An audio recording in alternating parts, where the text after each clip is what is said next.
in my life. We are part of a common generation of youth league activists, and we have done a lot of work in our time, in the 90s, early 90s especially. But my bio will be attached for those members of the media that don't have a sense of what I bring to the African National Congress and where my journey has been, political journey has been in various facets, in the student movement, in the youth movement. I'm a gender activist, and I'm a feminist, and I'm a committed member of the African National Congress, spending over more than 25 years in service of the ANC. But I'm not just a political activist, I'm also a home person, family person, and with various other interests. In those interests, especially in the creative sector, and so on, as well as in the literary world.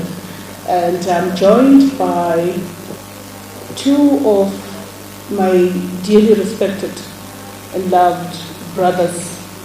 I'll start with Comrade Hope Bako, to my left, who, of course, again belongs to senior to me, politically speaking. I know you all agree to this, but senior to me, politically speaking, I hope you agree as to that I introduced the team. All right. But also had the privilege of serving with him when I was the first female Secretary General of the African National, for South African National Student Student Congress into SASCO, and Comrade Bako was from March. I asked to see us getting into a new student organization following the merger of the National Union of South African Students and SASCO. And I'm quite privileged to be able to work with you again in this role, and I know you keep me accountable in terms of what I do. And then I'm very joined by the younger Comrade Rugani Mtinso, very smart young man. Of course, also his mother mentored me, Ambassador Tunji Mtinso. Comes in very much strong on research, policy, and strategy. Comrade Hope, of course, brings in a very strong intervention in the battle of ideas. Having been the ANC's, I know people are not comfortable with the word propagandist, but we come from a culture where that is actually not a swear word. So the combination of the two comrades that will be providing support to the work I do, coupled with a lot of people from our different provinces in the legislatures, in various government departments that do communications work and understand the work of the ANC and how the ANC needs to renew itself in terms of how it communicates to society, in terms of the work we should be doing to accelerate delivery of basic services to our people and inspiring hope to the people of this country. And now I'm speaking to, I know I'm veering into a different space that speaks to the idea of cadre development, and I don't intend to do so because I don't want that to be the subject of the briefing. But I explain that because any government that is has been installed democratically has a value proposition, and that value proposition has got to be executed by people who understand what that value proposition is. So we have that. We have a lot of other communicators in various provinces of the ANC, and we're going to be leaning on them to spread the message, to extend the influence of the ANC as we seek to present with you what we aim to do to claw back on what we have lost in the past years, but also not just to claw back, to also elevate what we have achieved as the African National Congress in this country that we perhaps are perceived to have underreported. recently was in Algeria, President this year, and I was told about what they accomplished in many years, and they look at what the ANC managed to accomplish in various aspects, especially health service delivery, access to education, equity in education, and so on. And they were saying we're not communicating your successes sufficiently. So we will look at all of those things. Having said that, I want to end off by then, but this is not my platform, but I needed to introduce myself. And before asking my brother, my colleague, my comrade Bule, younger brother by the way, to say something before we then hand over to the main person that's this thing is about communicating on behalf of our National Executive Committee. I wanted to also say that we aim to communicate better, we aim to elevate the standard in communicating, and where our own comrades have done what the work they've done, we aim to just move from good to great, because that essentially, I think, continually striving for high performance can only be the right thing to do. I want to, having said that, keeping a collegial relationship with members of the media, we're not here to leak stories. We are here to communicate the message of the ANC using the best ethical standards as possible. Having said that, let me ask my brother, Ulemabe, just to have a few words as you transition us into this new role, and then I will invite the Secretary General to speak. Thank you very much.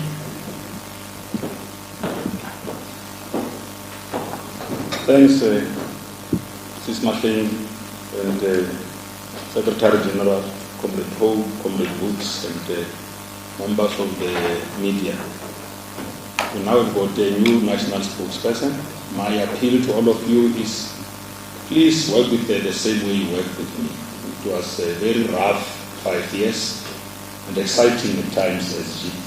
And I'm sure that you are going to find that they are quite interesting members of the Fourth Estate. They will do things that push you to say other things at times, but it's in their very nature. And thanks a lot to all of you. You have allowed us to grow in this role. You have given us all the support. You covered the ANC without fear or favor. And everything else you said was just about you conducting your own trade as members of the Fourth Estate. So continue doing the same, even with Osma King, with Comrade Hope, with Comrade Books, supporting the office of the Secretary General. Thanks a lot. Well, we are planning to have something on Friday. We will be able to communicate through our relevant platforms. Thank you very much. At this point, I'd like to invite the Secretary General of the ANC.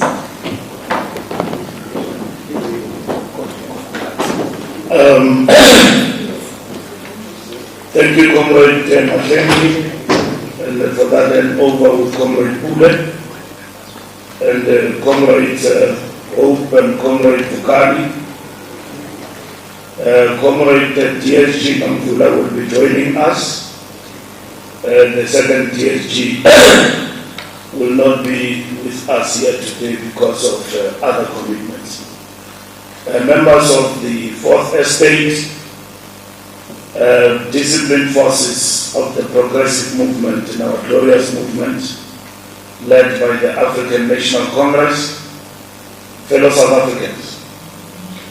Thank you for taking the time to be with us today, to receive from us the outcomes of our National Executive Committee and the lekgotla. We meet today and re-offer our condolences to the families and friends who lost their loved ones in the gruesome killing in Quebec.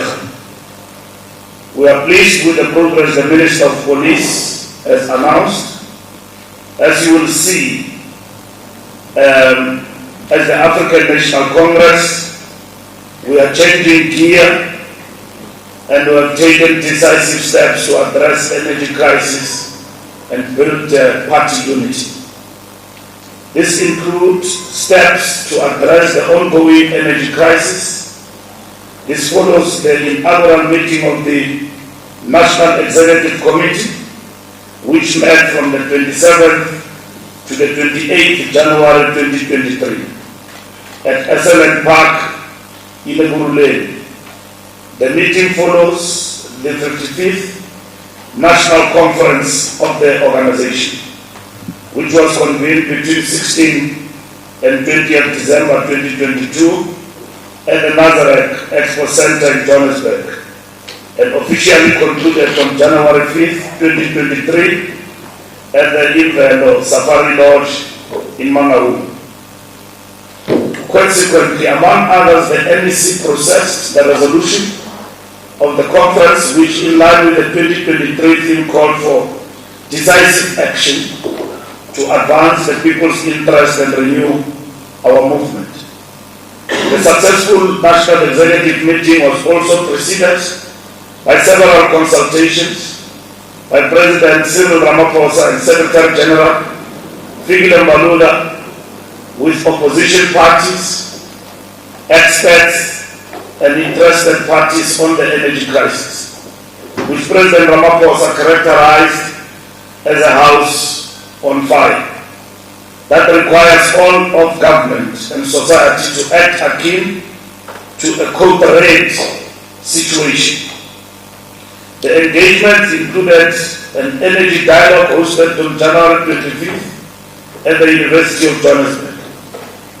The National Executive meeting was also followed by an extended NEC lekgotla from 29th to 30th January, which had a special focus on the ongoing energy crisis and adopted a program of action which focuses on accelerated actions to resolve the energy crisis to end load shedding, specific initiatives and programs to intensify the ANC's renewal, a bold program to mobilize social partners around economic reconstruction and recovery to increase job creation, steps to improve the delivery of basic services, initiatives to strengthen fight against crime, specific actions to build better Africa and the world. In solving the energy crisis, the NEC lekgotla encouraged the President of the Republic to declare a national state of disaster, which will also require that the ANC reconnects with our communities and society, as the ANC does not have the monopoly of ideas. We therefore call on all of society to work with us in progressively solving the challenge, since it affects all of us, in particular the poor and the working class. Lekgotla directed Cabinet to study in detail the obstacles in delivering infrastructure, vandalism, and counter-revolutionary tendencies, with a view to increase infrastructure investment while strengthening the capability and capacity of the state. Presenting to the lekgotla, Comrade Pravin Gordhan, who is also the Minister for Public Enterprises, said an additional 46,000 megawatts was required to be added to the 26 megawatts current capacity. In trying to build and maintain capacity, key concerns remain the vandalism which has posed a risk, further compounded by the fact that 6 power stations are not in operation. Consequently, the National Chairperson in his presentation advocated for the improvement of the performance of ESCOM existing power stations, whilst upgrading and expanding current capacities and capabilities in the context of the Energy Action Plan and Just Energy Transition as proposed by the National Energy Crisis Committee. The National Chairperson, in his capacity as Minister of Mineral and Energy, also made an important presentation in terms of our interventions. This plan will be bolstered by lessons drawn by the lekgotla from the energy dialogue, presentations from technical experts and communities, as well as international best practices from India and Germany, among others. The lekgotla also called for the acceleration of the plans of the committee such that there is no load shedding by the end of the year. In meeting this objective, the NEC agreed that all measures should be taken to protect, rebuild, and save ESCOM. The NEC lekgotla, in line with the presentation of Comrade noted that this will require a reprioritization of the already pressured national budget, which has been impacted on by global dynamics such as the performance of China and USA markets, as well as the conflict in Ukraine. The lekgotla also noted that the budget and the potential to raise capital has negatively been impacted upon by the municipal debt to ESCOM. This, together with national debt of 4.8 trillion, as well as the progressive social wage, which amounts to 58% of the budget, has made the budgeting maneuvering space quite tight. lekgotla noted that there are billions which are projected to be underspent and called for the reprioritization of funds to address the crisis. This can be complemented by the redesign of existing grants to optimize and aggregate infrastructure financing and capacities. Additionally, consideration should be given for the restructuring of the ESCOM debt and the financing thereof. Thus, amongst other steps to be taken is the incentivizing and subsidization of solar rooftop panels for households and businesses, as well as accelerated maintenance, securing and building of the energy infrastructure. This can be complemented by measures such as renewable energy supply and standby generation, which can also be diesel, petrol and battery based in the telecommunications and broadcast services, as this can also enhance key social services such as education and training.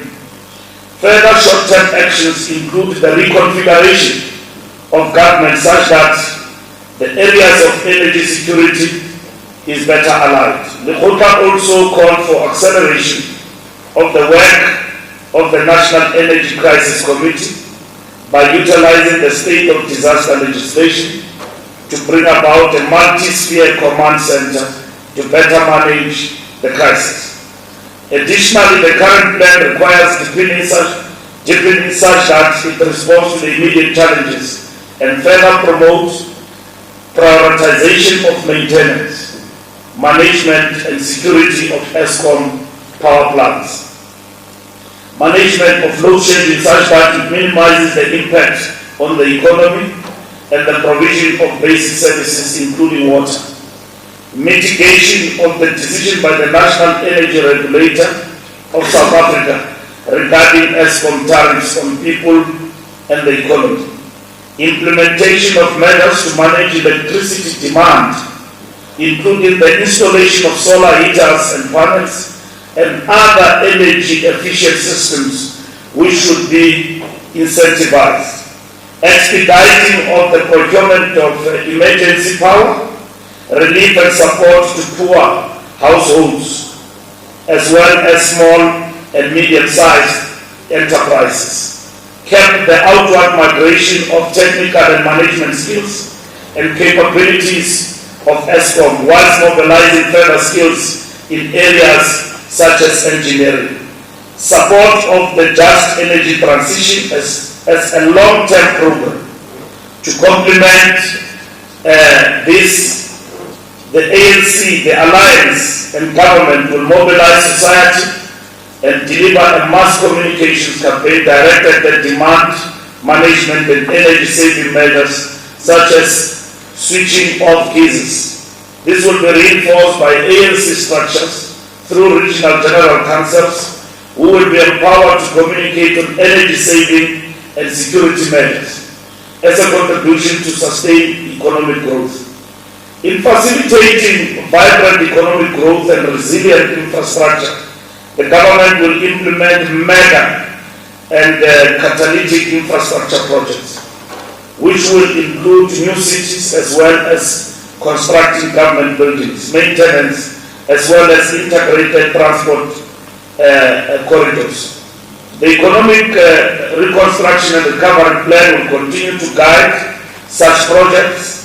However, lekgotla noted that in growing the economy, extraordinary investment levels, co-investing and the local economic development will be required. Therefore, lekgotla, in the context of social contracting, called for prioritization of programs to end load shedding and restore energy security, programs to increase infrastructure investment including water, roads and rail infrastructure, programs that promote industrialization and programs to end corruption, crime and better protect our economic infrastructure. Lekgotla noted the success recorded by the investment conferences, but called for better reporting and communication of the gains made by government in this regard. In addressing the transformation of the economy, the NEC agreed to pay special attention to curbing the effect of rising costs of living whilst creating an inclusive economy that works in the interest of all South Africans, especially women. This, in line with the developmental state paradigm, will include considered and progressive reforms in the state revenue, tax and industrialization, with an emphasis on agro-processing and development of specialized markets such as cannabis and creative sector and tourism. This and other sectors stand to benefit from global trade and African continental free trade area. The anticipated growth should be supported by key development finance institutions, DFIs, and domestic financiers. In transforming and democratizing financing, the lekgotla also called for transformation of the Post Bank into the envisaged State Bank. In considering the improvement in the delivery of basic services and maintaining infrastructure, lekgotla recalled that the ANC has adopted the district development model to enhance the speed and quality of service delivery. The DDM will be complemented by the establishment of local government forums. In providing political oversight to service delivery, lekgotla directed the Secretary General to establish a delivery command center in the Secretary General's office. The NEC further identified 42 priority municipalities which require urgent actions, where among other service delivery interventions must be expedited. To support this, the NEC will deploy NEC members to districts and strategic municipalities in line with the district development model. In supporting this and other municipalities, the ANC will adopt a 15-month local government resuscitation strategy, which will, among others, focus on the skills audit as well as accelerated delivery in water and sanitation, integrated transports, and expanded social safety net, which includes the national health insurance. Given that such a program will require resourcing, the NEC also directed government to review the municipal fiscal model, including the division of revenue between national, provincial, and local spheres of government.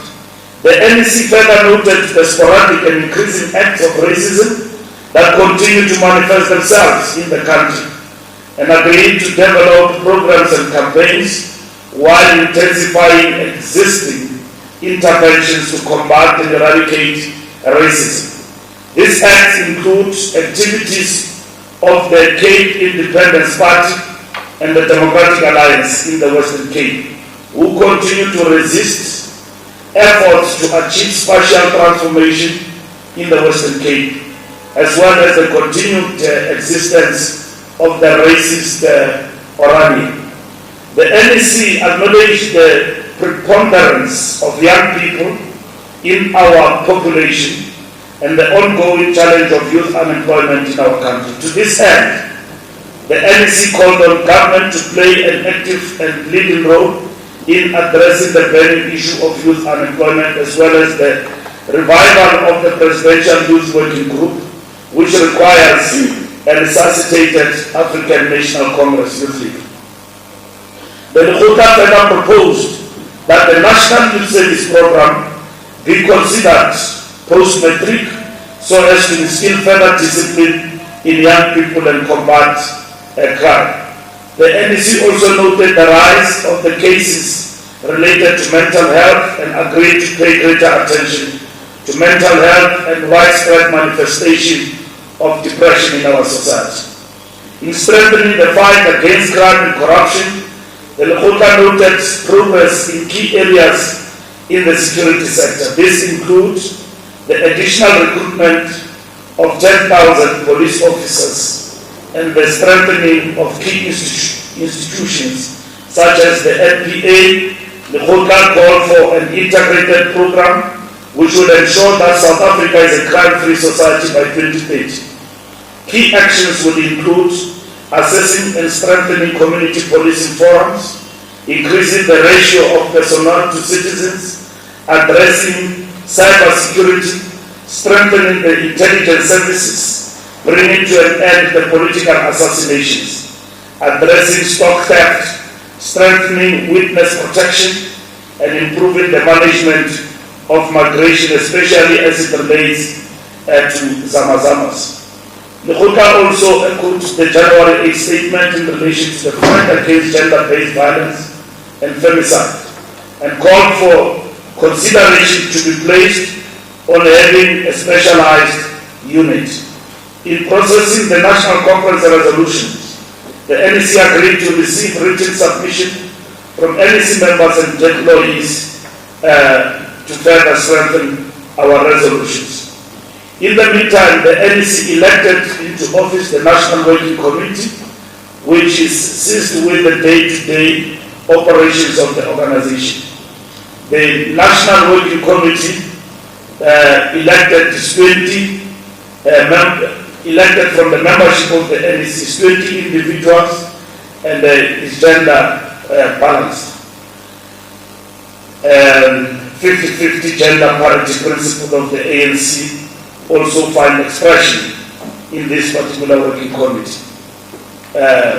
Mamuluko Kubai, Barbara Krisi, Ino Kodongwan, Tina Jumat, Zizi Kota, Ronald Lamola, David Mato, Penima Tudina, Tandimo Lise, Swomile Pesani, Stella Daveni Abrams, Dumzeni Tuli, Enjimu Teka, Senzo Tulu, Bonrigungu Vele, Duduzi Manana, Pekin Konyen, Tembin Kalimeni, Nonweba Mkauli, and Kumbuzo Chapel. The NEC and the lekgotla noted progress recorded in some areas of the National Democratic Revolution, but also considered that the ANC has been gradually losing the trust of the people due to social distance, greed, and corruption. Therefore, NEC agreed to conduct an assessment or a diagnostic report on the functioning of the previous NEC so as to intensify and address challenges that must be avoided in order to build on its strengths and achievement. In taking this forward, the SGO will constitute a team which will also consider all matters raised in the political overview, including origins and nature of factionalism. The assessment will also inform the ANC election strategy session, which will soon be hosted by the National Executive Committee. In promoting unity and renewal, the ANC will also implement a concerted program to eradicate factionalism, which is detailed in the 2023 year plan. Key to implementing the program is the convening and monitoring and evaluation machinery from branch up to national, which machinery will require a clear plan from branches, every subcommittee, every caucus, all public representatives, and all structures at all levels. In strengthening the ANC machinery, the NEC adopted the compliance metrics and paid attention to the deployment of NEC members to provinces, committees, and standing committees, which will be informed by capabilities and key policies such as the DDM. In implementing the DDM in the organization, the lekgotla encourage branches to develop annual programs of action. Furthermore, in deploying NEC members to committees and standing committees, the SGO will give consideration to deploying former NEC members. In further strengthening the NEC in line with Rule 12.3.7 of the ANC Constitution, which provides that the NEC shall be constituted by, among others, not more than 5 additional members that the NEC may co-opt at any time during its term of office in order to provide for a balanced representation that reflects the true character of the South African people. The NEC co-opted 4 comrades, Mapaseka, commonly known as Steve Litzike, Gerard Korenhoff, Fauzia Pierre, and Alvin Waters. In strengthening the ANC headquarters, the NEC delegated the newly elected NWC to further deploy NEC members to HQ as and when the need arises. It further finalized and allocated roles to the 2 DSGs. Nomvula Mukonyani will be responsible for elections, campaigns, international relations, stakeholder engagement, and human resource. DSG Marubeni Ramkhopa will be responsible for monitoring, evaluation, and governance. The Secretary General, in addition to his other duties, will be responsible for organizing membership and all other matters related to deployments. The NEC also noted that any organization worthy of future should plan generational succession, ensuring that there is a transfer of experience and intergenerational exchange of innovative solutions to intractable challenges. Therefore, the ANC will strengthen its deployment strategy to include the introduction of succession planning. In this regard, the ANC will also strengthen and intensify its political education, making it compulsory for all ANC public representatives to go through the political school. The ANC will also implement a program through the OR Tambo School to improve the quality of leadership and membership. To complement this, the training and induction manuals of the ANC will be improved. The NEC also noted and expressed its disdain on the ongoing attacks in terms of its leadership and expressed its confidence in the national chairperson in his capacity as the Minister of Mineral and Energy. And we expressed our support to the national chairperson because there is no policy deviation that has not been articulated by the national chairperson of the ANC. The NEC further thanked Comrade Kulemabi for the sterling work he has undertaken as the national spokesperson and agreed to facilitate for further strengthening of the ANC communications and the rebuilding of public trust. Consequently, the NEC appointed Comrade Mahlengi Ben-Mumutsiri as its national spokesperson. Comrade Mahlengi will be supported by Comrade Ho Papo and Bukani Tito. We have distributed their bios. They have been collectively charged with strengthening the Department of Information and Publicity.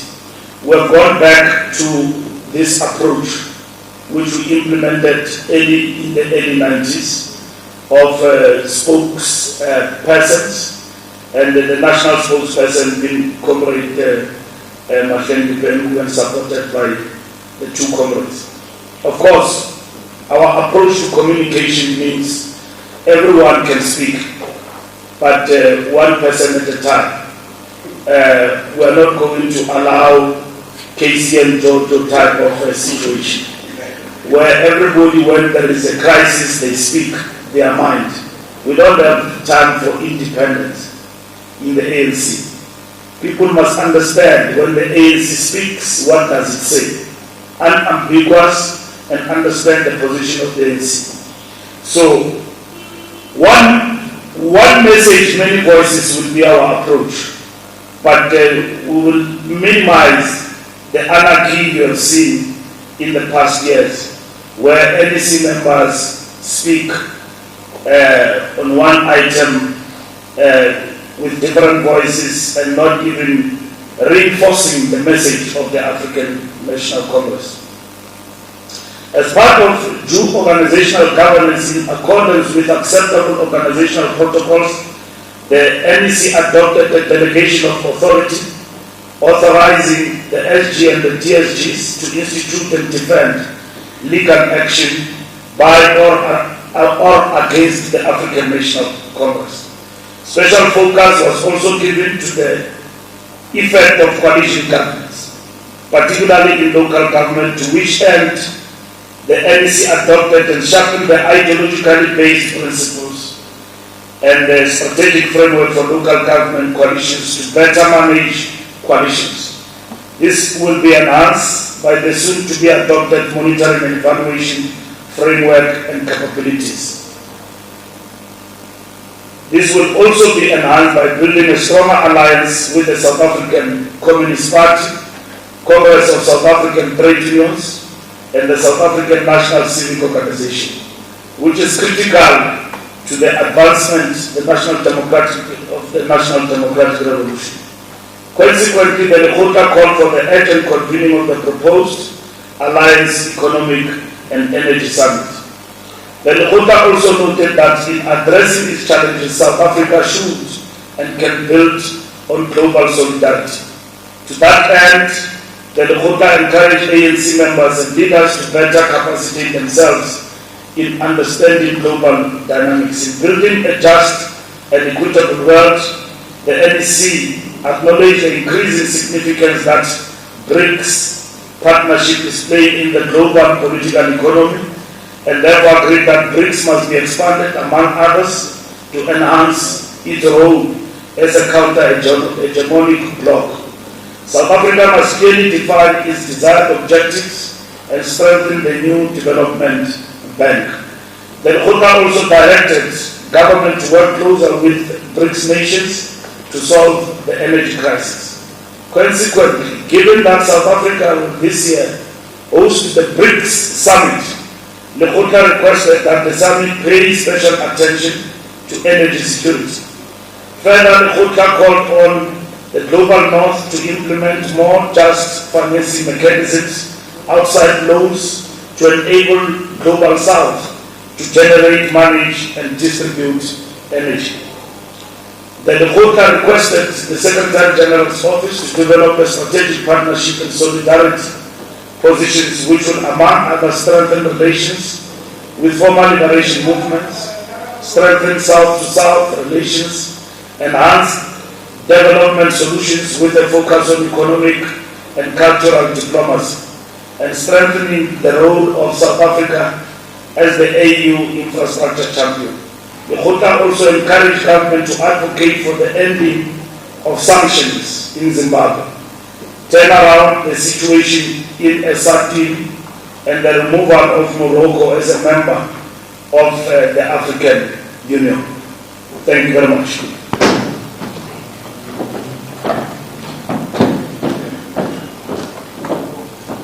Thank you very much, Secretary General, for that statement. I now turn to members of the media, and I'm looking for hands. So we have the first round and the second round, and depending on the number of people who want to speak, maybe the third round. May I start? Okay. From yourself, there, over there, come down here, then next to you, Boge, Maseko, and my colleague over there. Shall we start there, then we go ahead the second part. Please proceed. Afternoon, Mr. Maluda and Mrs. Mukunyane. My name is Talumayeko from Business Day. So the ANC has recommended that a state of disaster be implemented over the energy crisis. Just what tools does the state of disaster give the government to implement? And then you mentioned that the finance minister said that a reprioritization of the budget is required in order to save ESCOM and to mitigate against the load shedding crisis. Can we expect any announcements from the finance minister in his budget in February or from the president in his State of the Nation address? And also, did the finance minister mention any numbers? I mean, how much of the government's budget would have to be reprioritized, from which government departments or state agencies would be taken? And how would this affect the fiscal framework? Thank you. Thank you very much. Hello. My name is Tim Lekgotla of Bloomberg News. A couple of questions. The first one, the SG mentioned that there needs to be a reconfiguration with the aim towards better aligning energy security. Just what does that look like in government? The second question, also on reconfiguration, at the beginning of this term, President Ramaphosa spoke of the reconfiguration of the state, which looked leaner, more agile. So less departments, maybe 2 or 3 PGs for the bigger departments. Is that still on the cards? Perhaps last question then linked to SOEs and the resolution on their return to line departments.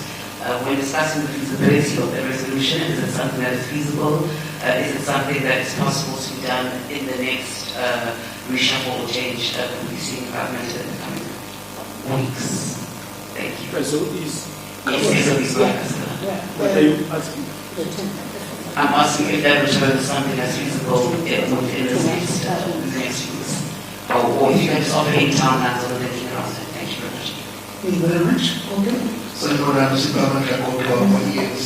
You seem to be pushing this line of ending load shedding by the end of the year, but ESCOM has said that will not be the case. Where do you get that from? Is it practically possible? What are you basing it on? Because you appear to be convinced that by the end of the year, load shedding will be gone, but that will not be the case.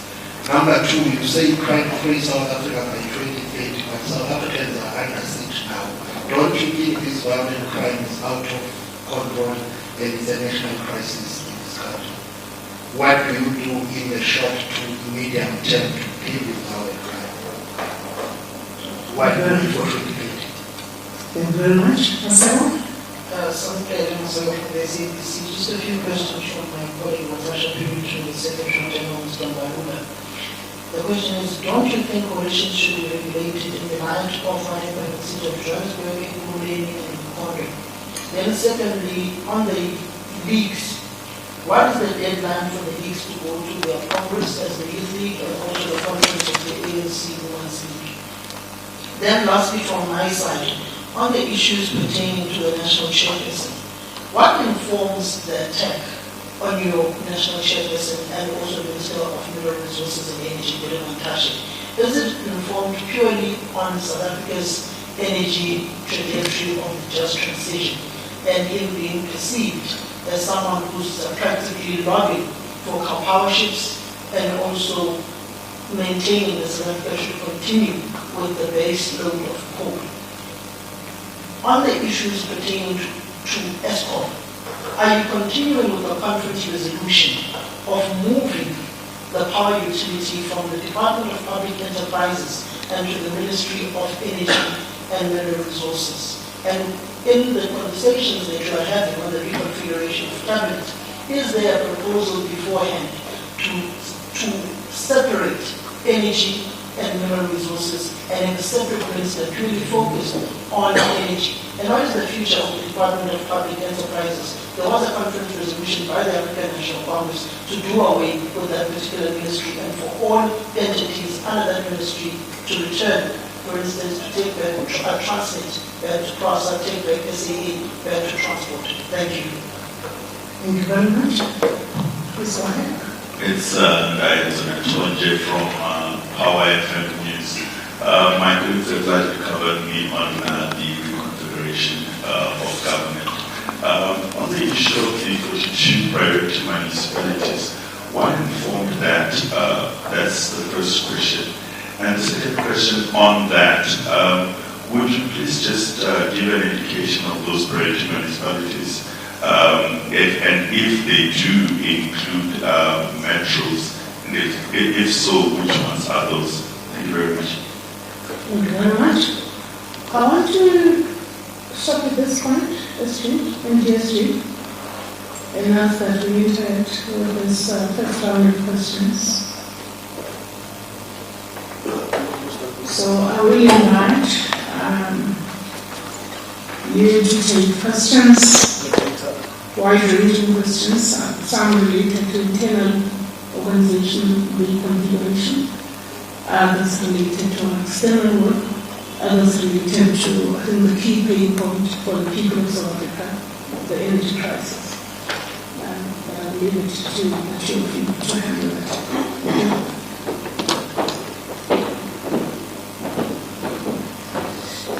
Good morning, journalists and leaders of the NEC and the South African community. As we are going to respond to what informed the lekgotla around the recommendation that government should consider declaring a state of disaster. What has been very helpful in the NEC is that there has been interactions that happened prior to the lekgotla, including the symposium that was convened by the NEC, hosted by the SG with different experts. There has also been, at the lekgotla itself, contributions that were made by external participants, including representatives of civil society, as well as the feedback that came from organized local government and our own ANC branches. Remember, it is only the ANC that has got over 4,000 branches across the length and breadth of our country. There is feedback about the impact and the effect of load shedding. And parallel to that, there's been a lot of work that government has been involved in. What has been a reality was that there is a call across the country that there has to be an extraordinary approach. So based on the reality, both socially and economically in our country, they see resolved therefore that government must consider declaring a state of disaster so that government can do extraordinary interventions beyond what exists in terms of the regulatory environment, but also in terms of pulling everybody together, as we have done during COVID, as we have done during the 2010 World Cup, to an extent where we even had a piece of legislation that was passed just to make sure that we roll out infrastructure, we mobilize civil society, we release the resources. So the experience and the best teacher has been our experience of the 2010 around the infrastructure and the resource mobilization, where finance will then look around. And Minister Kodongwana, Comrade Kodongwana in the ANC did not actually put anything. The ANC has put these recommendations. There will be a government lekgotla that would look at these issues, and there would have to be reprioritization in government so that then we are able to respond to the needs of our communities, but also to save the situation that have also exacerbated the situation related to crime, related to loss of jobs, as well as to the decline of our economy, and as well as many other issues that have been affected, especially by the levels of load shedding that the country has been faced with. So we have been informed by the material condition. We have also worked together with various stakeholders in this regard. So it's not going to be a reckless approach. It is informed by information, by evidence, but also by an intention to make sure that we go an extra mile and do the extraordinary.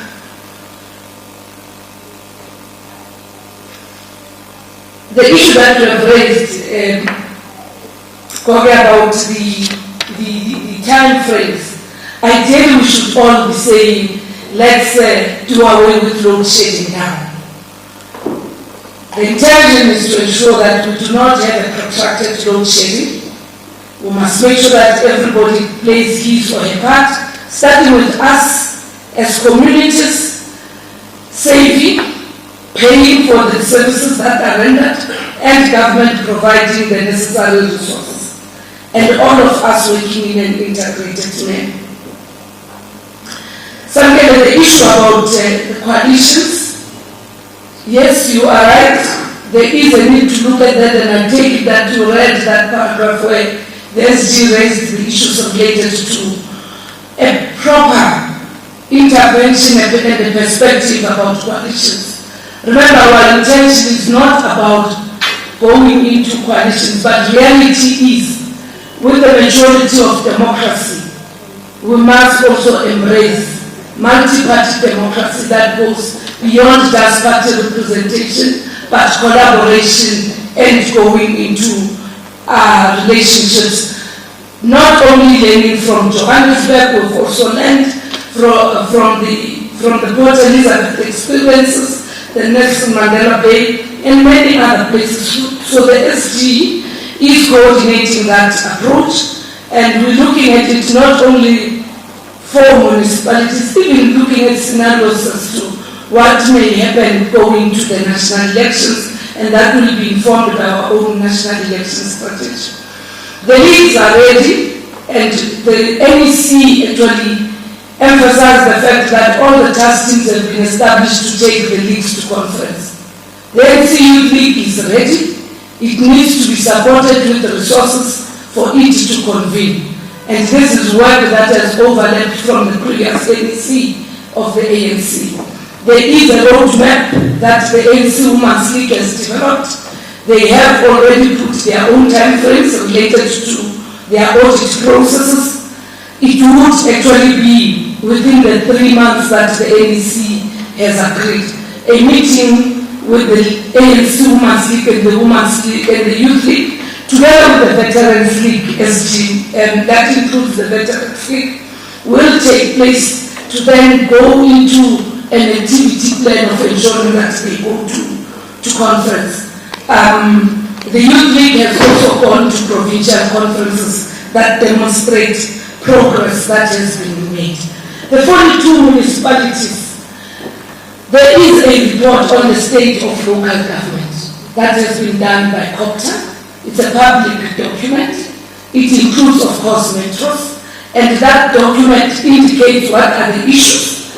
And the ANC has looked at that report, and it is a scientific-based document that guides us on where to go. Where the problems have to do with us in the ANC, we will have to act. Where problems have to do with what came out of the lekgotla also around the Systems Act and the funding model of local government, we will also have to look at that. And as we're preparing also the review of our 30 years of democracy, we will also map the 42 municipalities against the future of some of these municipalities, because some of them are not necessarily viable. They hardly have a revenue base. And some of them, there has been a movement because of the economic development in some parts that they have become ghost cities. With the decline of the mining towns and cities, some of those municipalities have been hard hit. So it is based on the scientific assessment that has been done by the organized local government saga, as well as a document that is a public document of the Department of Cooperative Governance and Traditional Affairs. As you have left these other issues about ESCOM and DMR and the future of TPE to you. Thank you very much.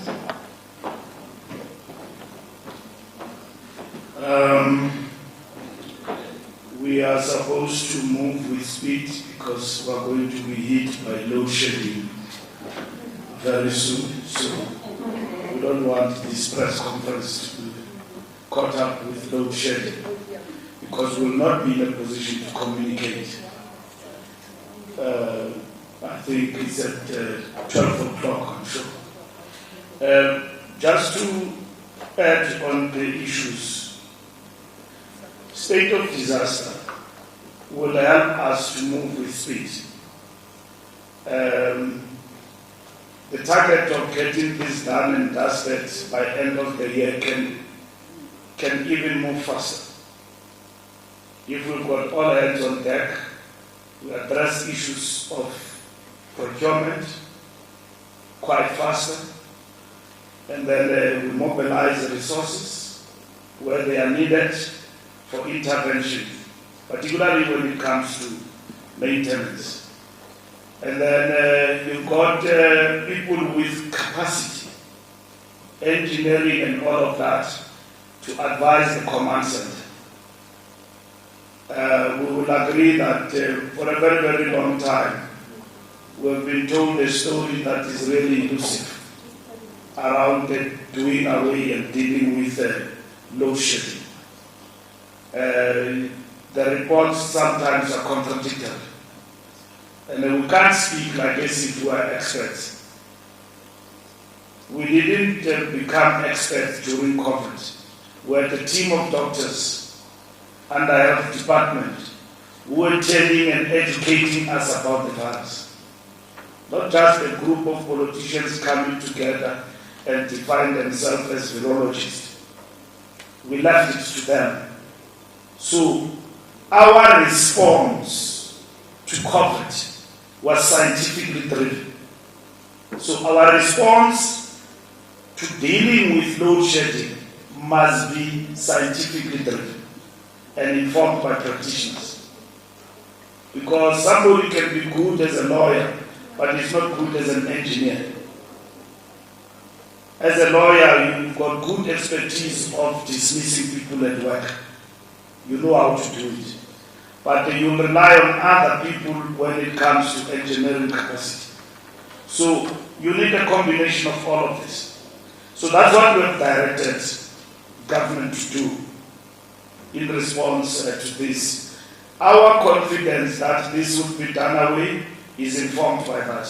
Agency, focus through the command that meets almost weekly and examine what is happening.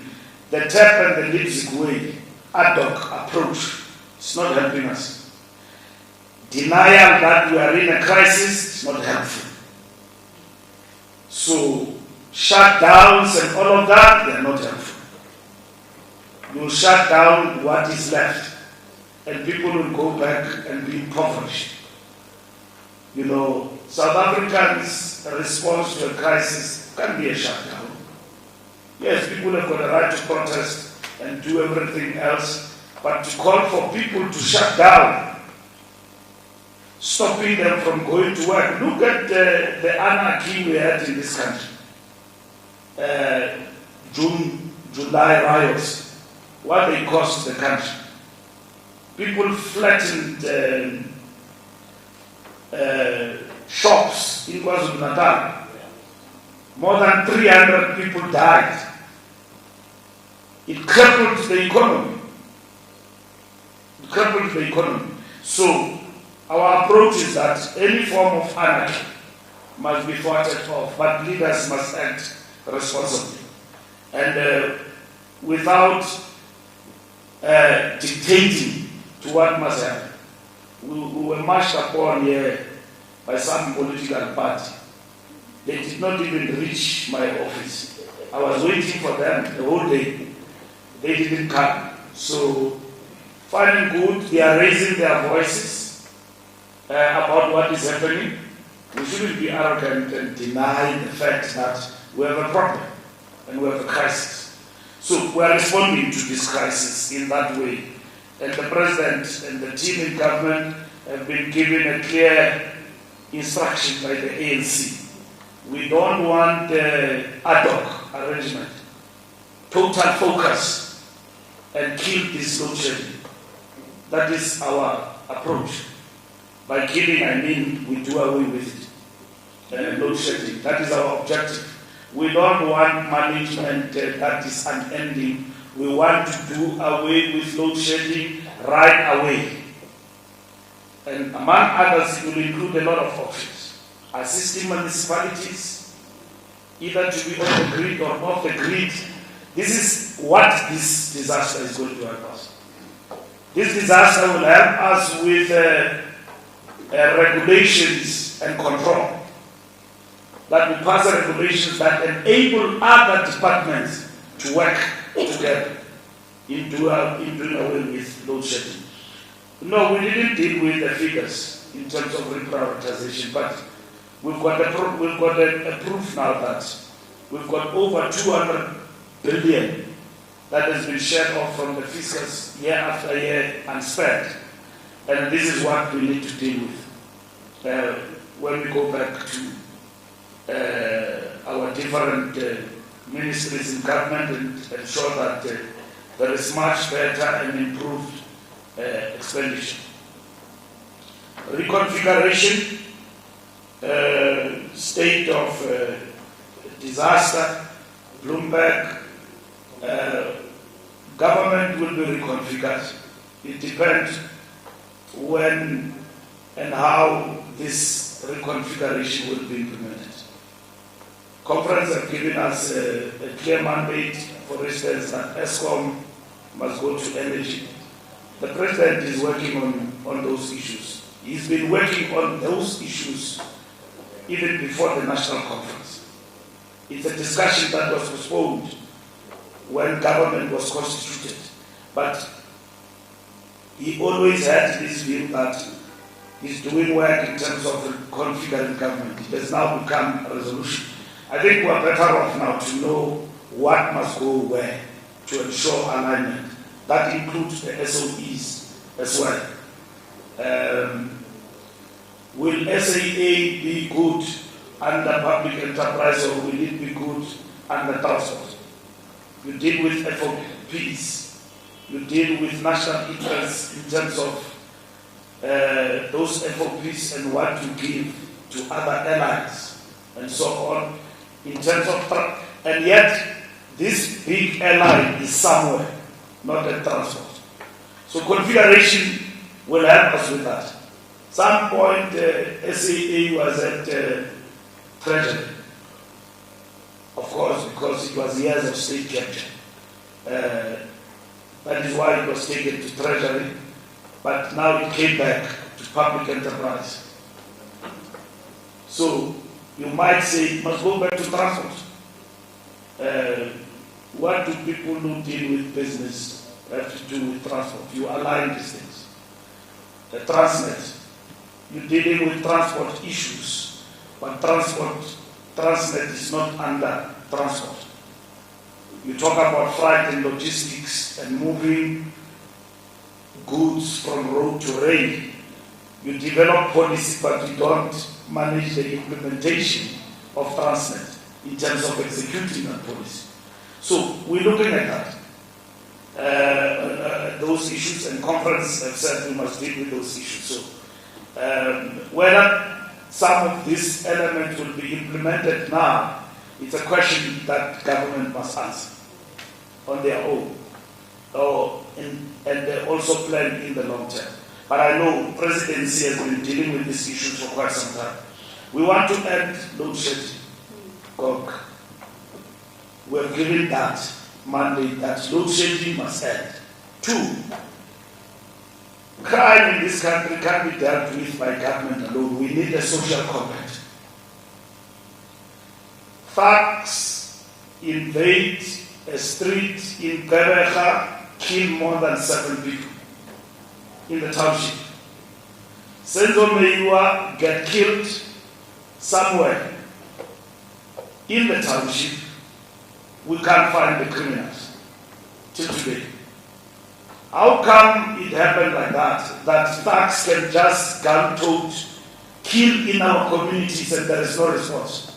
We are waiting for the police to come and help. Fine and good, the police must help, but if we had vigilance of street committees and all of that, those thugs with their guns would have been caught by the community. They came, killed 7 people in Gareth. Thugs get here and Pedicators arrested them. In Soweto, kill people who are having good time in a tavern, boom, boom, dead. It is time that society must come together. Street committees, where we live, we should know who is invading us, stealing and killing among us. Police must be strengthened. And we must commend the work the police are doing in resolving some of the crimes. But the painful part of it is that we can't bring back the loved ones. They are lost. I know Vusi and Karecha and Andy, you know. They got killed this past weekend, dead. They said they saw 2 boys or whatever jumping. And Andy, they went to ask, "Hey, what do you want?" They shot him, point blank. And then they went to shoot others because they had a birthday celebration of Vusi. And they shot all other people in the yard. Who others just came, having a drink. They then shot and then ran away and disappeared. Now, community is terrified. Begitele has responded, he has gone down, and then is giving a good report that already they are getting good feedback in terms of investigations. In Mkondo, a week ago, I went there with as the ANC, our councillors did. And we are happy now arrests are happening, but we don't want just arrest, we want successful conviction in the court of law. But police are doing a great job. So, as the ANC, this is what we are going to do. We are going to mobilize our structures to intensify the establishment of street committees. If you have a street committee, safety committee in the street, you would know who is invading you to promote criminality. You would know. You guard yourself. You look after women at night and all of that to fight gender-based violence. You should know in your street that next door here, there is a problem. The house is always closed. They open it at night. When I was in the police, we found laboratories of crime there in Soweto, where people were producing drugs, men drugs, and all of that. If you see those things in the neighborhood, tell the police. Become a whistleblower and all of that. So crime is threatening to be a crisis. We can only win that if we build a social contract with communities to fight criminality in the areas where we live. Some care on the coalitions, they should be regulated. That's what you say. Look, our approach to coalitions, we work with like-minded. We won't work with the DA or the Freedom Front Plus. Like-minded sometimes is a moving target because we find ourselves in coalitions with other partners who from time to time, based on their political interests, change, tune and walk away. And sometimes they don't come with us. In everything we have done thus far in the coalitions, we have never worked with the right wing and the conservative, the DA and others. We have not worked with them in these coalitions. We have stuck our ground working with the middle ground, people, independence and all of that, in the coalitions were formed. And somebody was saying, why do you give mayorship to a party with 3 people? What do you do when you are not in power? What society must understand is that coalitions don't work. I'm going to be marching in Pretoria one of these days, the biggest march you have never seen, because Pretoria, Tshwane, has come down to something you can't define. And who's in charge there? Is the DA and Freedom Front. Where do they deliver in Tshwane? In the constituencies. The townships are gone. Since Kukla was mayor, Wi-Fi is gone. So their coalition there, led by the DA, has collapsed. The mayorship, look at potholes in Johannesburg. I've never seen so many potholes in this city. You blame it on Department of Transport, when the problem is the problem of the metal, which is led by the DA.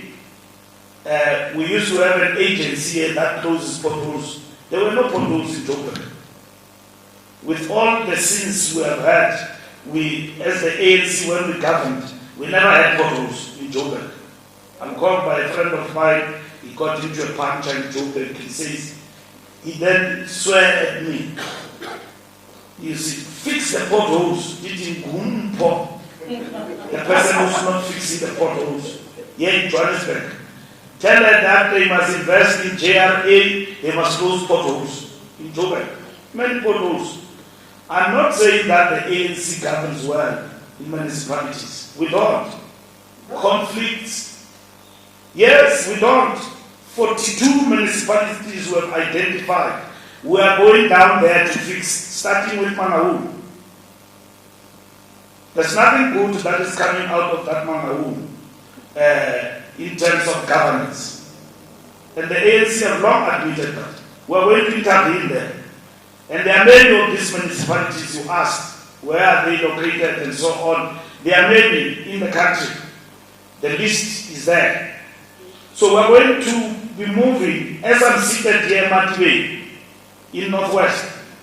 They are restructuring a municipality there for absolutely no reason. ANC is in charge there. The mayor is doing like as if he's destabilizing. Restructuring the MMs and all. It's like a fashion. For no reason. You destabilize a municipality where you are elected. You then destabilize yourself.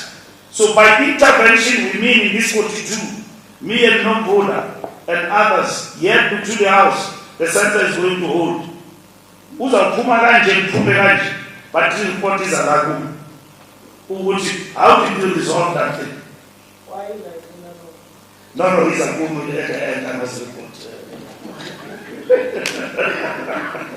Yeah, when we are so we've got to deal with these municipalities and so on. Mantashe is characterized as a fossil dinosaur. And our approach is mixed energy. Right? I want to repeat this. All of us, we agree on the low carbon emissions throughout the world. We agree on the just transition. The question before us is, how just is the transition? So here in South Africa, we can't do away with our coal because of renewables. The two reinforce each other. That's where we're going. We need a clean environment and so on. So, when the minister says, no, you can't do away with coal, we need a balanced approach, and then you say, no, this one is a fossil dinosaur, you are killing the debate by labeling. You are not engaged. We are not defending Mantashe from the point of him being engaged by society on the issue of energy. ANC ministers must learn to be engaged and to be persuaded and to listen to everybody when you are in government. But when in society you then start to label people, you are killing the national debate. You are no longer debating. And we think there is something wrong there. To have to move, ESCOM is our decision. We'll move to energy. It is part of this reconfiguration.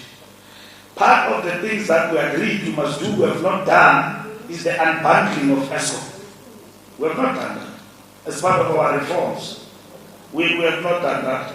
We need to address that. And then lastly, before we catch load shedding, the 42 priority municipalities, do they include metros? I've answered that. They do include some of the metros. We have a problem there in Buffalo City where voted almost 100%. But we have challenges there. So we are going to go there. We have problems as we speak in Okumkijim, in the Eastern Cape. We need to go close to that situation and address those problems. This is what the lekgotla have resolved. We must create here in the Revolutionary House Service Delivery Command Center. So that when we are seated here, we can see the country. Where are the problems? Why do you implement people who are underqualified as Section 57 managed? And you are ANC, you have been voted. Just that question. Why do you do that? Niolanda nje umuntu underqualified ngokunezibuko nimfake. Nithi nomakara nomasipala. When you don't see delivery, you ask yourself questions why. The barometer we are going to introduce, we will be sending it to provinces to respond to that with immediate effect. And where we see that there is no cogent explanation why you have employed people who are underqualified, we will intervene and give you instruction to change. There is a Mutante report we must still implement where some of the public representatives at local government were elected but were contested. So that's what we're going to do, to deal with some of these particular matters. So it's our work is cut out in terms of what we need to do from now onwards. Thank you. Guys, please, if you must allow us to ask questions. Wait, now, I need to proceed to this side of the house. Yes. We have a few minutes, and I know how anxious some people are starting to become this side of the house. So we're going to keep it crisp before we suffer from our own challenges.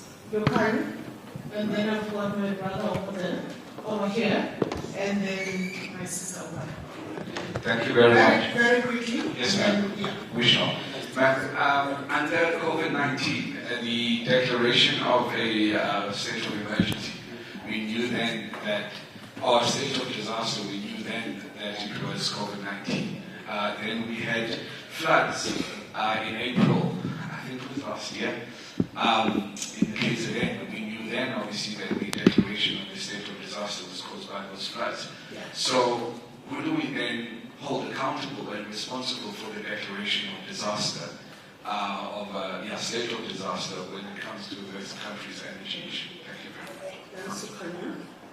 My brother over there. Yes, thank you. My name is Ronald Citizen. I just wanted to find out, following the resignation of two MPs, can we expect the Deputy President of the ANC to be part of those who replace them in Parliament? And also, HG, can you maybe just confirm if indeed the Deputy President, David Mabuza, has resigned from his position? Very crisp, to the point. Let's move on to the next. Thank you so much. We're on stage 6 now in ESCOM, apparently. Just Karina Plessis from Reuters. I have a question on Morocco. Will the ANC's position on Morocco, will that be pushed at the AU by South Africa at the AU summit in 2 weeks' time for Morocco to be kicked out again? And my other question is on the Zondo report. Last year the ANC constituted a committee to deal with the Zondo report where it pertained to the ANC. Is that now behind us, or is this still a work in progress? And my third question, which might have been partially answered, is the EFF is calling for President Cyril Ramaphosa to resign. think they'll have this in their march. Can the ANC work with a party like this in a coalition? Thank you. Thank you very much. That will be the last hand. I see that the colleagues who still wish to comment. We are keen to finish this before the hour of 12 o'clock. So I'm going to ask that you allow us for that, even if it's one-on-one engagements, to pursue some of your matters that you want to pursue. I'm going to ask our national officials, the SG, as well as the DSG, to respond. It seems to me, though, SG and DSG, that our statement is comprehensive enough in terms of explaining our reputation promise and demonstrating that we've been hard at work, self-reflecting, self-introspecting, and now circumspecting, and now seeking to communicate. And with that, may I ask that we do this, and I will stand at 3 minutes to 12 o'clock to make sure that we can. Thank you very much. Thank you very much.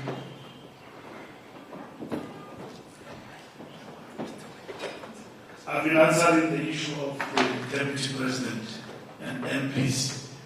And I'm answering it again that redeployment of people is our task as the ANC headquarters from time to time to change people. We change people from province to national for various reasons. And when you are redeployed in the pool of the leadership deployed, you can be anything there. You can find yourself in cabinet, you can be a chief whip, you can be a chair of a portfolio committee, you can be just a backbencher.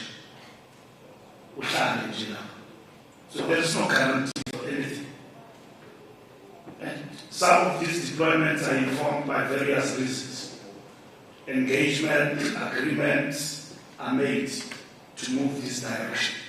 So the Deputy President has not resigned. The Deputy President has not made it in the last conference.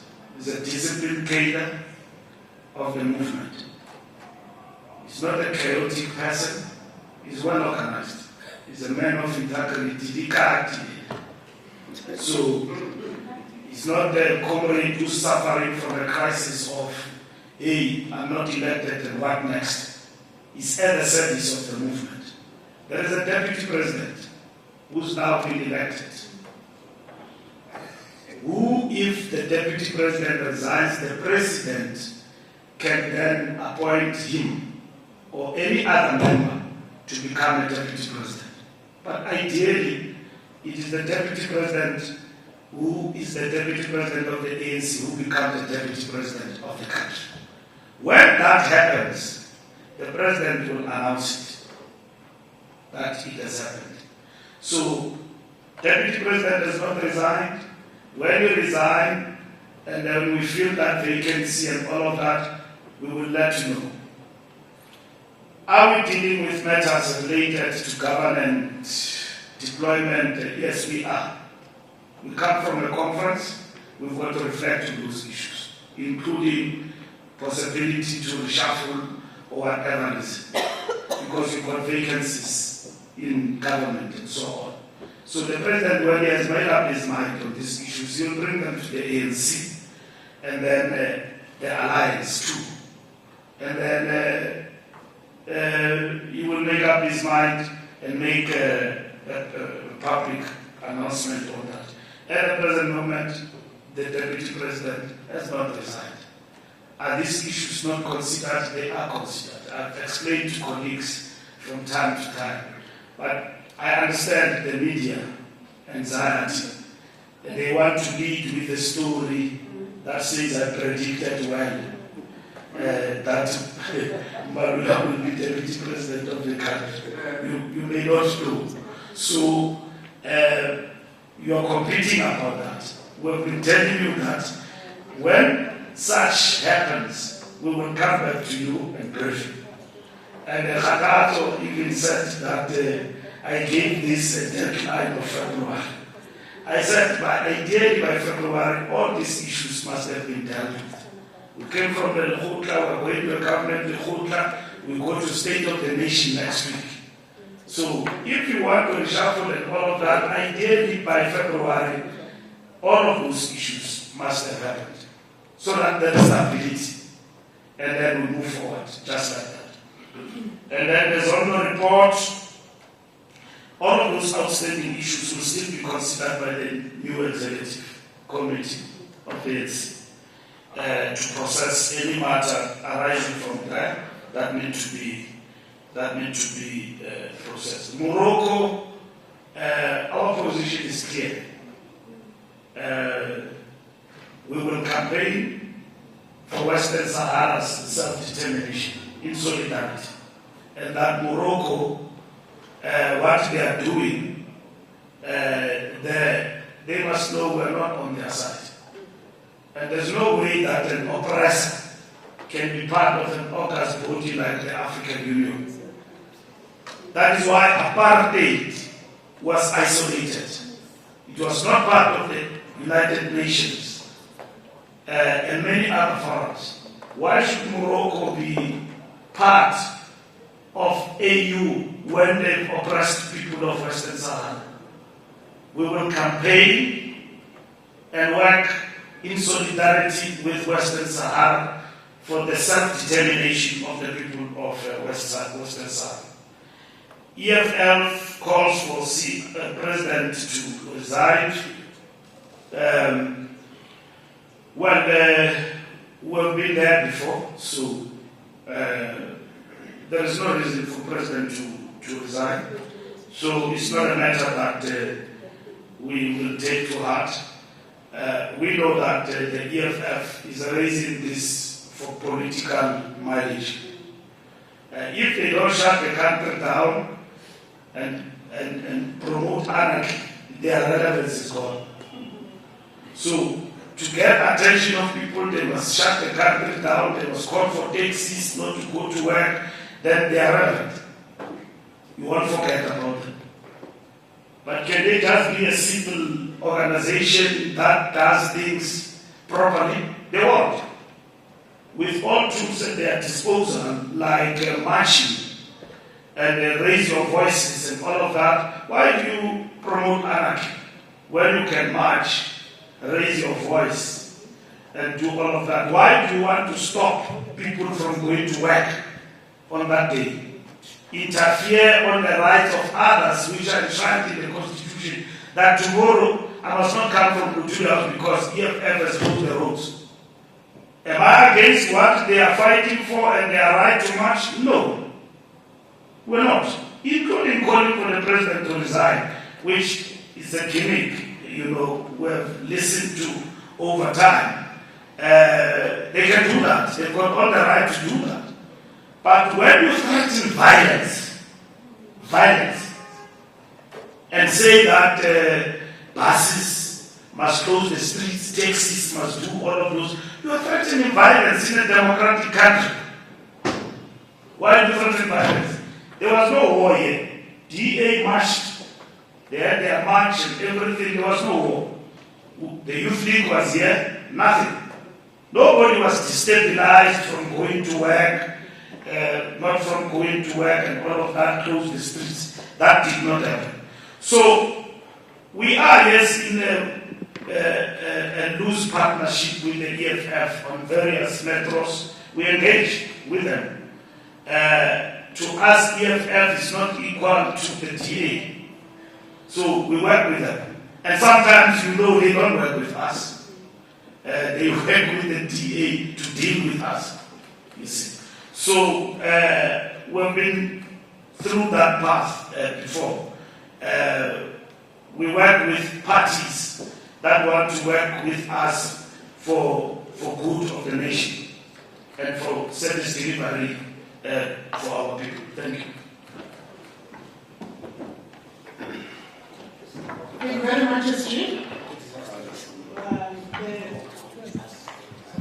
So we will provide further details on the declaration of disaster based on the feedback priority grades in government.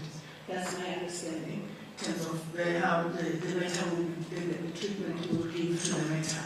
I'm keen for us to close this and to indicate that those of us, various media houses that want to pursue certain matters beyond this presser will be able to do so using the colleagues that are here. But I do know that the matter of disaster, the declaration of disaster is quite a pain point for now. And let's just clarify that matter. But there's a whole lot of detail that you rightfully are asking for. We will pursue that going forward. Thank you very much, members of the media. Thank you to our national officials that are here, and also some of our staff members that are supporting the work that we're doing. This continues this presser. Thank you very much.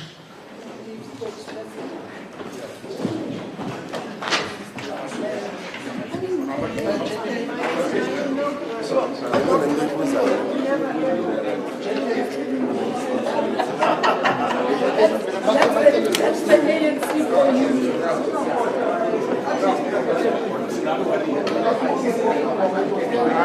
We won't be able to go out.